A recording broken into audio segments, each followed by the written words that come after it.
आपण तळणी या गावी आलेलो आहोत आणि आपली कथा इथं हनुद खेड्याला चालू आहे.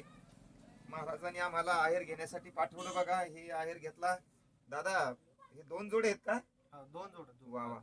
आणि आमचे चोपडे पाहुणे देवठणचे त्यांनी आणलं. मी काय दुकानावर पहिल्यांदाच आलो, पण दुकान फार छान वाटतं बघा. काय आहे आपल्या दुकानचं नाव दादा? आनंद कापड केंद्र. बर बर.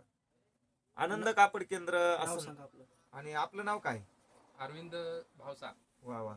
मला वाटतं लग्न कार्यासाठी बस्ता घ्यायला बस्ता चांगला योग्य. अतिशय योग्य. योग्य भाव. तुमचा मोबाईल नंबर सांगा, म्हणजे कॉन्टॅक्ट होईल त्याच्यावरून तुम्हाला. बर. 74 47 57 14 22. बर. आणि मला वाटतं गंध दिसायला सांप्रदायिक माणसं आहेत हा. संप्रदाय. सर्व सात्विक माणसं आहे. अतिशय योग्य दरात आणि सवलतीच्या दरात आपल्याला कापड मिळेल. ज्या कोणाचं लग्न कार्य काही असेल तर संपर्क करा. त्यांनी नंबर तर सांगलेलाच आहे. येतो आम्ही आता, आम्हाला खूप दूर जायचंय पूर्णाच्या पलीकडे.